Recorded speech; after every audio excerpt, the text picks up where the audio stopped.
Thierry, un argument choc pour convaincre son patron. Alors, un des arguments chocs. Ouais, au moins un. Il y en a plein. Peut-être qu'on mettra un petit en plus en but. Non, non, un seul. Vous êtes prêts? Vous avez votre ceinture? Un seul argument choc. 35. Anecdote. Voilà. Un jour, j'ai un de mes patrons, dans différentes expériences que j'ai rencontrées, qui prend une décision qui allait à l'encontre d'un certain nombre de principes qu'on avait déjà définis en amont avec lui. Et puis dans son mouvement, voilà, au bout de quelques mois, on s'est habitué à fonctionner ensemble. Et à un moment, il prend une décision où là, je me dis waouh, là, j'ai besoin de faire un peu preuve de courage. Il faut que j'aille taper à la porte et que je lui dise là, ça coince. Et donc, je vais le voir pour ce sujet-là et il me dit quelque chose d'assez simple. Il me dit ici, c'est moi qui décide. Donc, mais j'aime bien. Moi, j'adore les patrons comme ça. Voilà. Ici, c'est moi qui décide. Donc, la décision, je l'ai prise voilà, j'ai pas à expliquer, et donc ça sera comme ça. Et je lui ai dit, est-ce que je peux vous donner juste un petit argument, un tout petit, qui va vous faire comprendre que la décision que vous avez prise, elle a un impact colossal sur l'organisation. Et c'était la thématique santé-sécurité. Et comme il était plutôt intelligent, il me dit, bien évidemment, je vous paye pour. Accessoirement, je vous paye pour. Et donc, je lui dis, venez avec moi, et on était dans son bureau, et on va à la fenêtre, donc il avait une fenêtre comme ça. Et je lui dis, vous voyez, les gens, ils sont garés en marche arrière. On avait fait une action là-dessus sur la marche arrière. Je lui dis, les gens, ils sont garés en marche arrière. Est-ce que vous savez pourquoi ils se sont garés en marche arrière? Donc, je ne lui ai pas posé la question.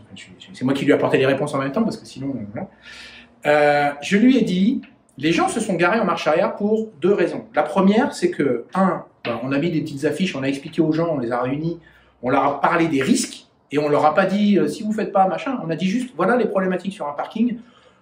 Voici quelques actions, vitesse, machin, dont une, garez-vous en marche arrière pour telle et telle raison. Donc on a expliqué tout ça. Et en fait, en espace d'une semaine, il y a 80% des gens qui avaient compris. Donc c'était top, parce que quand je vois des fois des homologues, comment ils ont galéré pour faire ça, nous, ça s'est passé assez facilement. Et donc je lui dis, les gens ont compris l'histoire du risque, ils ont compris à quoi ça servait de se mettre en marche arrière, donc ils l'ont fait.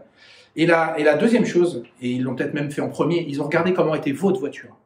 Et comme ils ont vu votre voiture dans le bon sens, ils ont regardé vers le haut pour savoir comment ils devaient se comporter. Et comme ils ont vu votre voiture dans le bon sens, eux, ils se sont mis aussi dans le bon sens. Et je lui ai dit, et ça c'était l'argument facile, je lui ai dit, tout ce que vous faites, vous, est vu, observé, analysé. Si vous avez, alors je vais être assez, si vous avez un pet de travers, tout le monde va avoir son pet de travers. C'est normal. Donc, le seul truc que je vous demande, c'est à partir du moment où vous avez une décision, où moi je vous interpelle en vous disant, attention, il y a un impact, parce que les gens ils vous regardent, et quand ils vous voient décider comme ça, eux, ils vont agir à l'encontre. Et donc, on va avoir peut-être une augmentation des risques et peut-être, pourquoi pas, une augmentation d'accidents. Donc, moi, je vous invite à revenir sur cette décision. Il m'a dit non, ma décision est prise, ça sera ferme. Par contre, j'aime bien l'argument. Et en fait, effectivement, après, il a essayé, il s'est un peu débrouillé, c'est un peu long, mais il a modelé son truc pour que ça soit moins ferme dans cette décision. Et les gens, les gens l'ont pris un peu il n'y a pas eu l'impact que j'imaginais, qui était un impact plutôt négatif. Et donc, c'était bien. De temps en temps, il faut y aller. T'as envie de rire?